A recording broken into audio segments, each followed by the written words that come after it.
पूरा वेबिनार दो भागों में विभाजित है। एक वित्तीय भाग पर मैं बताऊंगा कि हमने क्या करने की योजना बनाई थी जब हमने यह सब शुरू किया, वास्तव में हम किस निष्कर्ष पर पहुंचे और निकट भविष्य में क्या योजना बना रही हैं। यह मेरा मानक हिस्सा है। प्लस दूसरा भाग परियोजना के तकनीकी कार्यान्वयन पर, तदनुसार हमने क्या किया, आज कंपनी वास्तव में क्या है, किसके साथ कौन से अनुबंध किए गए हैं, कौन सा स्टाफ है, कौन सी विकास कार्य किए गए हैं, कौन से प्रयोग किए गए हैं और हम अगले वर्ष में क्या करने की योजना बना रही हैं। लगभग 3 साल पहले हमने एयरशिप्स के विषय पर काम करना शुरू किया। विभिन्न टीमें थीं। हम इस विषय में गहराई से उतरते गए।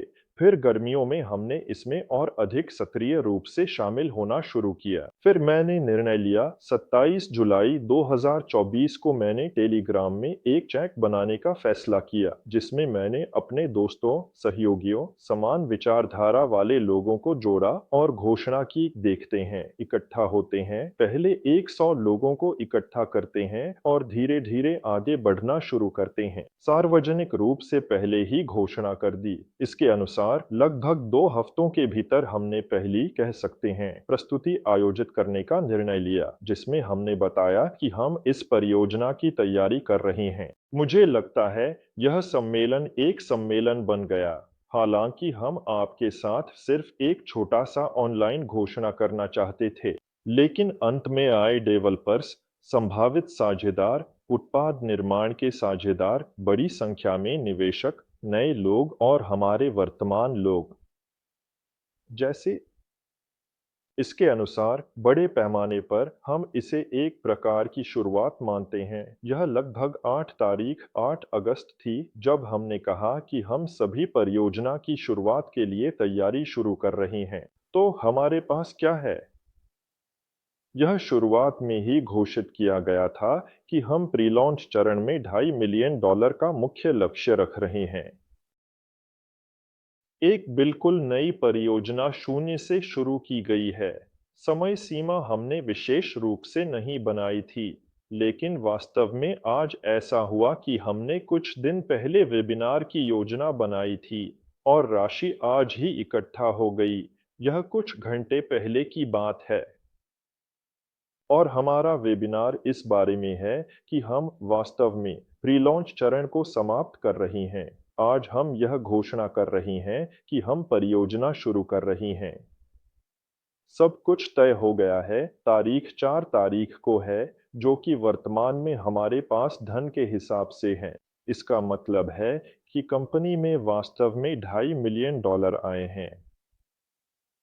इसके लिए वास्तव में 6 महीने लगे, अगर 8 अगस्त से गिने। किस्तों में यह $14 मिलियन के रूप में व्यक्त होता है। लगभग वह राशि जिसकी कुल हमने किस्तों में बिक्री की, उसमें से लगभग 10% पहले ही रद्द कर दिया गया है। यह किस्तों के लिए एक मानक प्रथा है। इस प्रकार यह परिणाम है जिसे हमने आपके साथ, सोलर ग्रुप समुदाय के साथ मिलकर बनाया है। हमारे लिए यह इस बात की अविश्वसनीय पुष्टि है कि जो कुछ भी मैं कहता हूं वह सफल हो रहा है। हम सही दिशा में जा रहे हैं। अगर निवेशकों की संख्या की बात करें, तो आज के समय में बिल्कुल शुरुआत से पहले मैंने देखा, हमारे इस प्रोजेक्ट में पहले 6 महीनों में 4,492 वास्तविक निवेशक हैं। ऐसा कह सकते हैं। फिर से मैं आपका ध्यान जिस बात पर केंद्रित करना चाहता हूं, कल्पना कीजिए कि उस चरण में हमारे पास उसी सम्मेलन और हमारी योजनाओं के अलावा जहां हम जाने की सोच रहे थे, बिल्कुल कुछ भी नहीं था। एक टीम थी जो कह रही थी कि हम इसे संभालेंगे, और कुछ लोग थे जिन्होंने देखा कि हम क्या कर रहे हैं। हम लगभग 8 वर्षों से कैसे काम कर रही हैं, कहीं कहीं तो उससे भी अधिक। तदनुसार जो लोग अब हमारे साथ जुड़े हैं, वे सचमुच ईमानदारी के आधार पर सबसे जोखिम भरे समय में हमारे साथ आ रही हैं। हमने कहा था कि ऐसे लोगों के लिए हमारे पास सबसे अच्छे प्रवेश की शर्तें हैं, और ये शर्तें हमारे पास सचमुच 2 हफ्ते और रहेंगी, 4 तारीख तक, 4 मार्च तक। अगले चरण में पहले चरण में हम शर्तों को 2 गुना बदल रही हैं, यानी हम छूट को आधा कर रही हैं। आप अभी देखेंगे जब फ्योडर बताएंगे कि कंपनी वर्तमान में भौतिक रूप से क्या दर्शाती है। यानी यह वही स्थिति का परिवर्तन है जो हमें वही चीज बेचने की अनुमति देता है, लेकिन अधिक मूल्य पर। तदनुसार यह वास्तव में क्या हुआ है, हम किस उद्देश्य से पहला चरण शुरू कर रही हैं और आगे कैसे बढ़ेंगे। सबसे पहले हम दूसरे चरण की तरह आगे बढ़ रही हैं, लेकिन वास्तव में यह पहला चरण है। सब कुछ कंपनी की शुरुआत हो रही है। पहला लक्ष्य भी 2.55 मिलियन डॉलर होगा, क्योंकि मुझे लगता है कि यह खुद प्री स्टार्ट है, लेकिन फिर भी राशि बढ़ेगी। पहले चरण का लक्ष्य 2.55 मिलियन डॉलर है। हम साल में 2 से 3 चरण बदलेंगे, लगभग 4 से 6 महीने का एक चरण होगा। राशि, समय सीमा और जो हम करने की योजना बना रहे हैं, उससे जुड़ा होगा। इसके बारे में हम विस्तार से लिखेंगे, लेकिन इसके बावजूद चरण लचीले रहेंगे। हम यह सुनिश्चित करते हैं कि आपको किसी प्रकार की निराशा न हो। यानी हम बता देते हैं कि हम सीमा निर्धारित करते हैं, समय सीमा और उन्हें संयोजित करते हैं, उनके अनुसार आगे बढ़ते हैं। हम पहले चरण में विदेशी भागीदारी के साथ एक थोड़ी अलग कानूनी प्रणाली बनाएंगे, क्योंकि प्रारंभिक चरण ने हमें यह दिखाया कि बड़े साझेदार जो एरोनोवा के लिए ग्राहक और निवेशक दोनों के रूप में शामिल होना चाहते हैं, उनके लिए भी एक प्रवेश मॉडल की आवश्यकता है। यह भी फ्योडर ने कई बार वेबिनार में कहा है कि शायद यहाँ क्राउड छोटा होगा। अभी यह स्पष्ट रूप से दिखने लगा है, लेकिन हमें इसके लिए भी तैयार रहना चाहिए। आप जानते हैं कि कानूनी रूप से हम एक अंतर्राष्ट्रीय कंपनी बनने जा रही हैं। वास्तव में हमारे पास 750 वर्ग मीटर सुसज्जित कार्यालय स्थान है, जहां हमारे 35 कर्मचारी विशेष रूप से इंजीनियरिंग और तकनीकी योग्यताओं के साथ स्थित हैं, जो परियोजना पर काम कर रही हैं। उन सभी के पास सुसज्जित स्थान हैं, जिनमें कंप्यूटर स्टेशन, सर्वर स्टेशन और प्रयोगशालाएं शामिल हैं। अब और इंजीनियर, डिजाइनर और गणना करने वाले लोग भी नियुक्त किए जाएंगे। वास्तव में हमारे पास 600 वर्ग मीटर का उत्पादन क्षेत्र भी है। अतिरिक्त उपकरण हमने वहां पहले ही निवेशों की मदद से खरीद लिए हैं। हमने एक मिलिंग मशीन, एक लेथ मशीन और एक लेथ मिलिंग मशीन अतिरिक्त 5वीं धुरी के साथ खरीदी है। अब ये पूरी तरह से भुगतान की गई हैं और हमारे पास रूस में आने के रास्ते में हैं। 35 लोग, एक अच्छा सुसज्जित कार्यालय, प्रयोगशाला और 600 वर्ग मीटर का उत्पादन क्षेत्र। हमारे पास उस मिनी कॉन्फ्रेंस में भी वक्ता थे, जो वास्तव में कॉन्फ्रेंस नहीं होनी चाहिए थी। 8 अगस्त को मॉस्को एविएशन इंस्टीट्यूट और अनुभवी छात्र डिजाइन ब्यूरो के प्रतिनिधि। वर्तमान में यह समूह सक्रिय रूप से व्यस्त है। ये हमारे कैसे कहें साझेदार हैं और वे नोवा 2 एयरशिप की गोंडोला का डिजाइन कर रही हैं, जो 2000 क्यूबिक मीटर की एयरशिप है। हमारे पास स्केच प्रोजेक्ट का चरण चल रहा है। सब कुछ जुड़ गया है, काम कर रहा है। हमें इन गोंडोल के पहले डिजाइन भेजे गए हैं।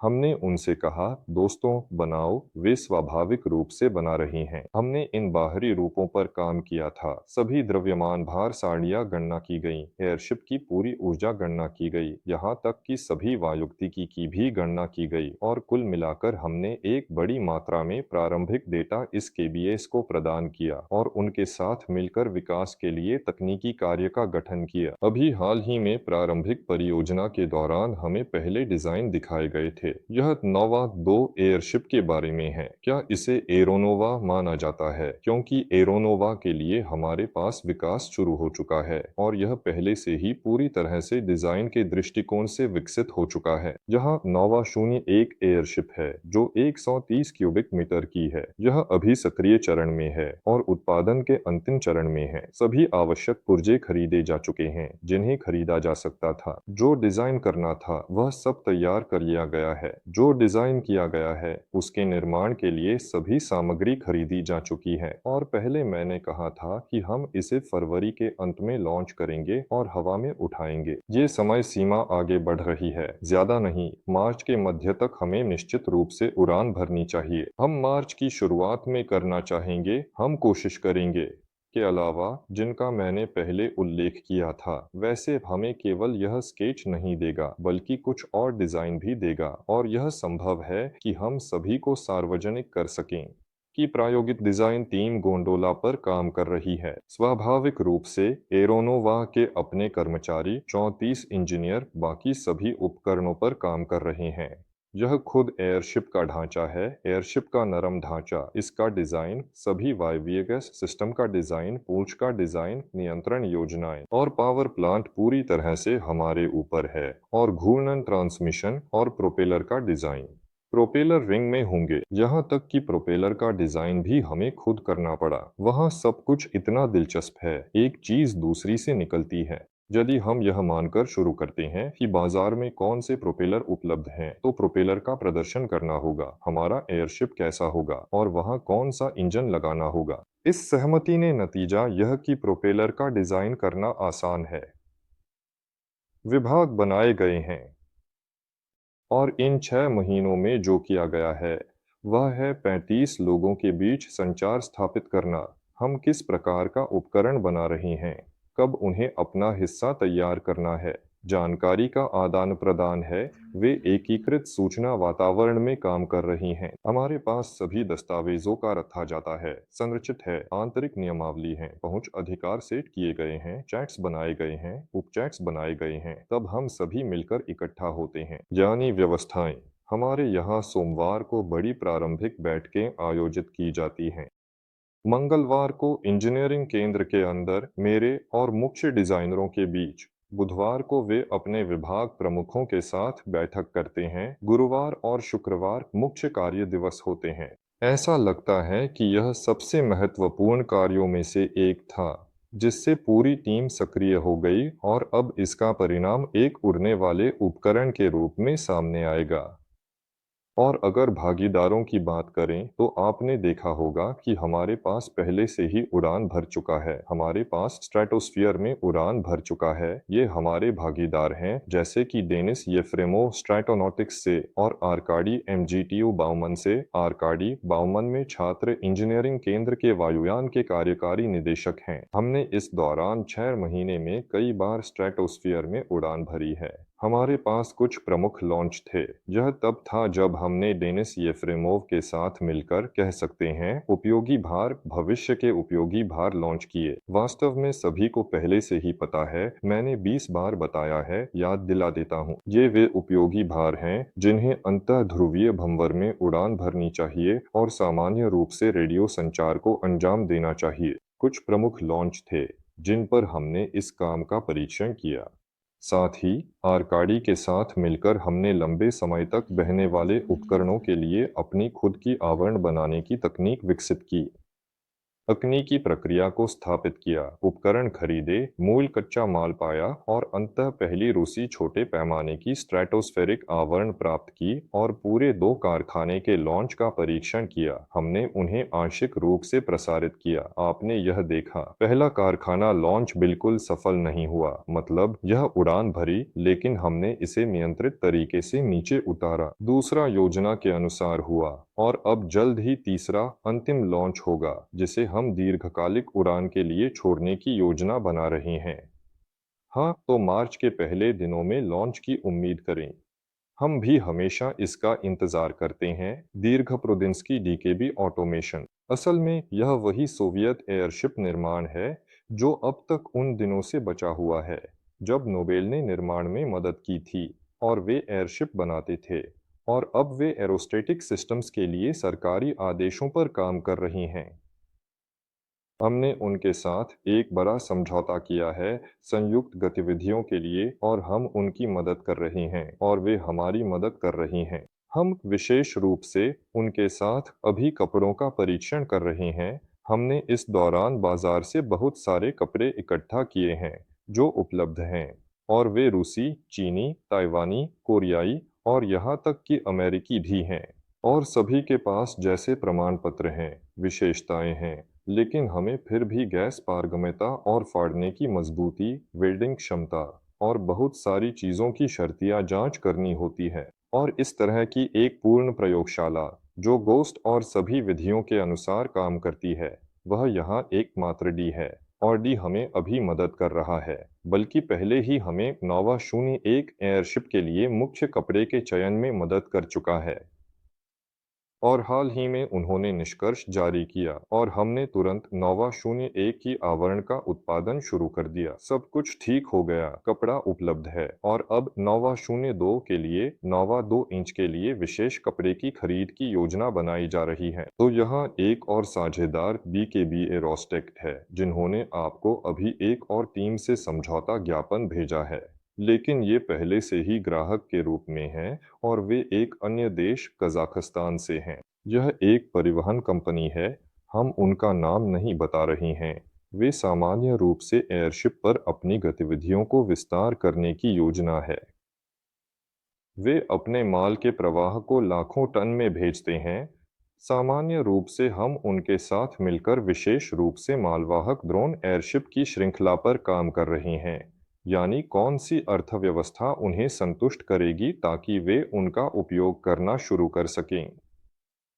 और हम देखते हैं क्या ऐसा बनाना संभव है। असंभव, संभव, और यह कब बनाया जाएगा। नोवा 0.1 इंच पर सीधे कई मांगे हैं, और मांगे जो विज्ञापन से शुरू होकर गंभीर निगरानी तक जाती हैं। हाँ, वे कई हैं। किसी के साथ साइन नहीं करना चाहता जब तक कि वह वास्तव में उड़ान नहीं भरता और अपना मिशन पूरा नहीं करता। थोड़ा यह फिर भी एयरशिप की थीम बाजार में थी, ऐसा कहें, जब आप बहुत काम करते हैं और अंत में थक जाते हैं। एयरशिप्स को कई लोगों को बेचा गया, उन्होंने दिया, और बाजार थोड़ा थक गया। खैर, आप जानते हैं, उसी पंक्ति में खड़ा होना नहीं चाहता, जैसे कि पहले वह कहना जो नहीं है। देखो, यह उड़ रहा है, काम कर रहा है। यह है जैसे कि सब कुछ। यह पूरी तरह से अलग स्थिति है। नोवा 0.1, नोवा 2, नोवा 8, नोवा 35, नोवा 60। जैसे कि न एक न दो, और हर किसी को अपनी जरूरत है। एक बड़ा काम है जो हमारे विक्टर वासिलेविच मोरोजोव करते हैं। वह ग्राहकों की इच्छाएं, कहने का मतलब, इकट्ठा करते हैं, फिर उन्हें इंजीनियरिंग केंद्र में लाते हैं। कहते हैं ग्राहक ऐसा चाहते हैं। इंजीनियरिंग केंद्र कहता है खैर यह उड़न तश्तरी नहीं है, लेकिन हम कोशिश करेंगे। कुल मिलाकर विक्टर वासिलेविच उन चीजों के बीच में रास्ता बनाते हैं जो लोग चाहते हैं और जो हम कर सकते हैं, और समझौता करते हैं। रोस्कोस्मोस ने हाल ही में हमें बुलाया और कहा कि वे सभी स्ट्रेटोस्फेरिक अनुसंधानों में, यानी प्रयोगों में भाग लेना बहुत चाहते हैं। हम अभी प्रयोग कर रही हैं। वास्तव में हम तकनीकों का परीक्षण कर रही हैं। वे अपनी उपयोगी भारों के साथ भाग लेना चाहते हैं और इस काम में बड़ी संभावनाएं देखते हैं। और इसी तरह नोवा 01 पर उनका अच्छा योजना है और नोवा 02 पर एक योजना है। यह सब निगरानी और रेडियो प्रसारण से जुड़ा हुआ है। के लिए यह बहुत दिलचस्प है। हम उनके साथ एक पर्यावरणीय सामंजस्यपूर्ण सहयोग खोजने की कोशिश कर रहे हैं। मेरे ख्याल से यह वास्तव में एक बड़ी खबर है, दोस्तों, कि वे हमसे संपर्क कर रहे हैं। परियोजना शुरू होती है। पहला चरण इस बात से शुरू होता है कि एक संगठित टीम है। ऐसे स्थान हैं जहां यह टीम वास्तव में अपनी गतिविधियां संचालित करती है और उत्पादन क्षमताएं हैं उपकरणों के साथ जो निवेशकों से परियोजना में आए पैसों से खरीदी गई हैं। कई साझेदार हैं जिनके साथ सहयोग चल रहा है, जो रूस में काफी प्रसिद्ध नाम हैं, अपने क्षेत्रों में नेता हैं, और ये संभावित ग्राहक हैं। खैर, वे संभावित भी नहीं हैं, ये वे लोग हैं जो कहते हैं होगा, हम खरीदेंगे, आप उपकरण दें। यह एक प्रारंभिक स्थिति है जिसमें बहुत से लोग विश्वास नहीं करते थे कि ऐसा होगा, लेकिन इसके बावजूद हम अभी शुरुआत कर रहे हैं। मैं देखता हूं कि हम तेजी से विकसित हो रहे हैं, लेकिन इसके साथ ही समय समय पर खबरें आती हैं कि उस दिशा में एयरशिप्स लॉन्च किए गए, वहां लॉन्च किए गए। यानी फिर भी हमें और तेजी से आगे बढ़ना होगा। फिर बताओ 25वां साल कैसा होगा? क्या लक्ष्य और कार्य हैं? क्या हम अन्य कंपनियों के बीच पीछे तो नहीं रह रहे? अगर हम इस रूसी कहावत को माने कि हम धीरे धीरे तैयारी करते हैं और तेजी से चलते हैं, तो पिछले 50 से 60 सालों से हम तैयारी कर रहे थे और अब हम बाकी सबके मुकाबले तेजी से आगे बढ़ रहे हैं।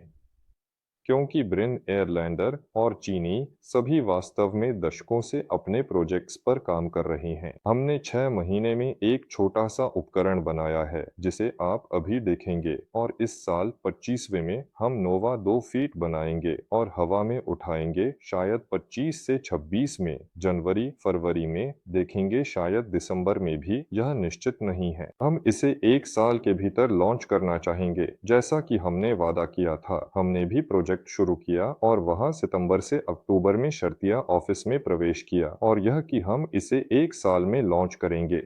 संभवतः सितंबर से अक्टूबर में हम पूरी तरह से फुलाई हुई, रूसी में कहें तो अधूरी नहीं बल्कि फुलाई हुई खोल अलग खड़ी गोंडोला दिखाएंगे जो तैयार हो रही है, जिसमें पहले से ही बैठा जा सकता है। वहां सब कुछ संभवतः काम कर रहा होगा, लेकिन इस साल इसे हवा में उठाना कम से कम मॉस्को एविएशन इंस्टीट्यूट को बिल्कुल भी विश्वास नहीं है। वह कहता है, आपने हमें एक साल में इसे विकसित करने, बनाने और इसी तरह की अन्य चीजों का काम सौंपा है। हमें 2 साल चाहिए, नहीं 1 साल। खैर, अंततः हमने उनसे इस तरह समझौता किया कि हम मुख्य काम करेंगे। हम यह सब जल्दी कर सकते हैं। 30 क्यूबिक मीटर के ड्रोन सबसे अधिक संभावना है कि हम कुछ टुकड़े बनाएंगे, कुछ संशोधन करेंगे, उन्हें उड़ने दें और ग्राहकों के लिए बनाएंगे और प्रदर्शनियों के लिए बनाएंगे और किसी शो बनाएंगे और विज्ञापन बनाएंगे। अगर उपकरण उड़ता है तो हो सकता है कि हम इसे थोड़ा बढ़ा दें, देखेंगे।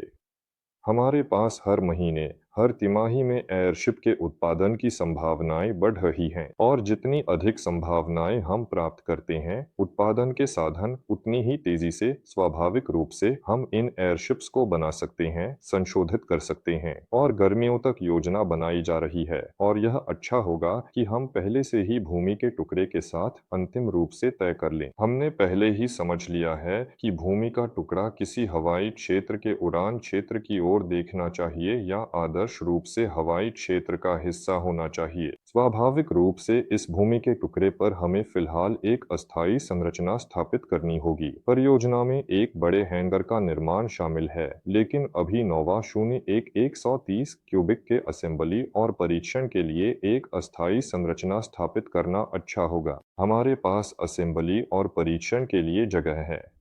भविष्य में इसका उपयोग नोवा 2 फीट के आवरणों की वेल्डिंग और परीक्षण के लिए हो। हमने यह लगभग समझ लिया है। यह शीघ्र निर्मित वायवीय संरचना है। इसे अस्थायी कहा जाता है। इसकी आयु 5 से 10 साल होती है। प्लेट डालकर हैंगर स्थापित होता है। गर्मी, पानी, बिजली से सुसज्जित है। काफी सस्ता, तेज और कार्यात्मक होता है। इसमें पहले से ही नए की 30 के पहले संशोधन का उत्पादन लगभग पूरा हो चुका है। इसमें हम कुछ और संशोधन बना सकते हैं और वहीं पर नोवा 2 इंच के खोल को भी स्वतंत्र रूप से वेल्ड कर सकते हैं। गर्मियों में एक कटिंग और वेल्डिंग कार्यशाला और एक छोटी परीक्षण आधार स्थापित होगी जो शुरू में 130 के परीक्षण के लिए उपयोग की जाएगी और बाद में नोवा 2 इंच के ढांचे के वायवीय परीक्षण के लिए। और सबसे महत्वपूर्ण बात कि मैं हमेशा कहता हूं कि सभी एयरशिप्स केवल पंखों वाले गुब्बारे हैं अगर इस गुब्बारे की नियंत्रण प्रणाली इसे नियंत्रित नहीं करती। यह बहुत अच्छा है। हमने ऑनबोर्ड सिस्टम के नियंत्रण प्रणाली के निर्माण में बहुत आगे बढ़ गए हैं। हमें इसे कहीं से खरीदने की जरूरत नहीं है। हमने इसे पूरी तरह से शून्य से खुद विकसित किया है। जैसे कि एकल उपकरण के साथ साथ सभी इंटरफेस के साथ उपकरणों के झुंड के लिए ग्राउंड डिस्पैचिंग और नियंत्रण परिसर। दुनिया में कुछ ही कंपनियां हैं जो इस तरह की प्रोग्राम का दावा कर सकती हैं, और वे इसे बहुत महंगे दाम पर बेचती हैं, और हमें यह कभी भी जीवन में नहीं मिलेगा क्योंकि हम प्रतिबंधों के अधीन हैं। खैर, हमारी देश विशेष रूप से है। और यह कि हमने 6 महीने में इतनी बड़ी टाइटैनिक काम को पूरा कर लिया, यह बहुत कुछ कहता है। चयनित टीम के बारे में, सभी आंतरिक सहयोगों के बारे में। हमारे प्रबंधन प्रणाली को विकसित करने में बाउमन्स्की संस्थान भी हमारी मदद कर रहा है। एम्स लोमोनोसोवस्की भी हमारी मदद कर रहा है। मैसाचुसेट्स प्रौद्योगिकी संस्थान भी हमारी मदद कर रहा है। हाँ, लगभग आधिकारिक रूप से। सबसे मज़ेदार बात यह है कि इस दिशा में सभी आईटी विशेषज्ञ सिर्फ मेलाडा के अनुरोध पर काम कर रहे हैं, बस परियोजना में मदद कर रही हैं। उन्होंने कहा, एयरशिप हाँ बिल्कुल करेंगे। फिलहाल हम इस प्रक्रिया की निगरानी कर रही हैं और प्रयोगशाला में लगभग 8 दिशाओं में काम चल रहा है और पावर प्लांट जो नोवा 8 पर परीक्षण किया जाएगा, यह काम कर रहा है। वह बहुत सारे औद्योगिक साझेदार उभर चुके हैं और सभी काम कर रही हैं। लेकिन हमने आपको नहीं बताया कि यह पावर प्लांट है। हम इसे तब तक गुप्त रख रहे हैं जब तक यह काम नहीं करता। हालांकि वेबिनार में अर्कादी के कारण यह प्लांट दिखाई दिया। तो आप स्ट्रेटोस्फियर पर वेबिनार को देख सकते हैं और अनुमान लगाने की कोशिश कर सकते हैं कि क्या होगा। इस साल हमने इसे बताने का वादा किया था और इस साल यह 300 किलोवाट की स्थापना, यह ईंधन पर काम करती है। इसकी दक्षता डीजल इंजन के समान है, शायद उससे भी अधिक और प्रभावी। इस साल यह 300 किलोवाट की नाममात्र पर 400 किलोवाट पर अल्पकालिक और काफी लंबे समय तक चलने वाले मोड में यह स्थापना स्टैंड पर खड़ी होगी और इसका परीक्षण किया जाएगा। संभवतः कहीं शरद ऋतु के मध्य तक। हम उम्मीद करते हैं कि यह पहले हो, लेकिन इसका डिजाइन पहले ही पूरा हो चुका है और अब यह उत्पादन के चरण में है। स्ट्रेटोस्फियर के बारे में। स्ट्रेटोस्फियर के लिए योजनाएं। हमारी योजना में इस ऑर्बिटल समूह को लॉन्च करना शामिल है और ये योजनाएं कहीं नहीं गई हैं। अभी हम अंतिम लॉन्च कर रही हैं और पहले से किए गए लॉन्च के आधार पर इन उपकरणों की एक श्रृंखला का उत्पादन शुरू कर रही हैं और उस वेबिनार में उसे देखें। मैंने इसके बारे में बताया था। आरकाशा के साथ हमने कह सकते हैं ऑनलाइन भार वहन क्षमता और उपयोग की जाने वाली तकनीकों के विकास की योजना बनाई और गर्मियों तक वहाँ एक गुणात्मक छलांग होनी चाहिए। इस छलांग की हमसे यह फिल्म निर्माता उम्मीद कर रही हैं। जो हम अभी कर रही हैं वह उनके लिए बहुत दिलचस्प है और उससे अधिक दिलचस्प है जो हम करने जा रही हैं। हम इसे करेंगे। इस बारे में कि प्रयोगशाला में एक साल में क्या होगा। वहाँ कई छोटे छोटे तकनीकी पहलू होंगे। जब बड़ी संरचना हैंगर में होती है तो वहाँ पर हीलियम का रिसाव ढूंढना होता है, मान लीजिए, लेकिन यह कभी भी ऐसी स्पष्ट छेद नहीं होती जिससे गैस बाहर निकल रही हो।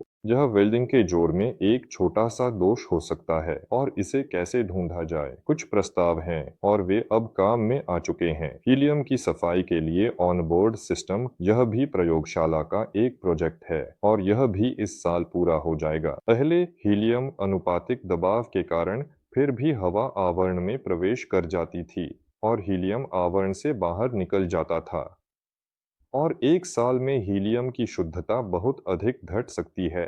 5%, 10% तक हो सकती है। सामग्री कैसी है, हम अपने पर देखेंगे, इस मामले को कम करेंगे, लेकिन कुल मिलाकर यह तथ्य है कि आवरण में हीलियम गंदा हो जाएगा। अगर वह 1 टन उठा रहा है और अचानक 100 किलोग्राम कम उठा सकता है तो यह कोई बड़ी बात नहीं है। अगर वह 10 टन उठा रहा है और 1 टन कम हो जाता है तो यह डरावना हो सकता है और इस सारे हीलियम को निकालना, साफ करना और फिर से लोड करना पड़ता है। लंबी प्रक्रिया है और कई अवधारणाएं हैं। यह सब खरीदा जा रहा है, निर्मित किया जा रहा है। गर्मी देना प्राचीन विधि है। खासकर हीलियम का आयनीकरण नियंत्रित करना आसान है। तैराकी क्षमता तुरंत बदली जा सकती है। यह एक बहुत ही प्रयोगात्मक दिशा है, लेकिन इस साल लड़के कुछ परिणाम देने का वादा कर रहे हैं। हर दिशा को लाभदायक होना चाहिए और रुसलान उत्पादन के साथ आगे बढ़ेगा और मुझे लगता है कि आप इसे पहले ही समझ और सराह चुके होंगे। हेलीकॉप्टर डिजाइन किए गए हैं, कुछ इकाइयां मौजूद हैं, वे उड़ रही हैं और जुकोव्स्की में खड़े हैं। इन हेलीकॉप्टरों के 60 ब्रीडर हैं और आगे केवल इच्छा की बात है अगर इसे श्रृंखला में डालना है और वैसे भी इन तत्वों के अधिकांश हिस्से का उत्पादन करना पड़ेगा अगर तैयार उत्पाद है और उसकी मांग है। यह मुख्य दिशा नहीं है और इस पर सीधे ऐसे ओह एयरशिप और हेलीकॉप्टर और क्वाडकॉप्टर नहीं, यह एक तरह से एयरशिप प्रोजेक्ट है। लेकिन उदाहरण के लिए एक बड़े एयरशिप के संदर्भ में हमारी कंपनी को इस बात का सामना करना पड़ेगा कि हमें एयरशिप के साथ क्वाडकॉप्टर को माइक्रोड्रोन के रूप में जोड़ना पड़ेगा बड़े डिलीवरी के लिए। पंखे मोटर हेलीकॉप्टर समूहों का उपयोग होगा। यह अच्छा है कि यह पहले से विकसित है, लेकिन अगर इसे उत्पादन से लाभदायक बना सकते हैं तो क्यों नहीं।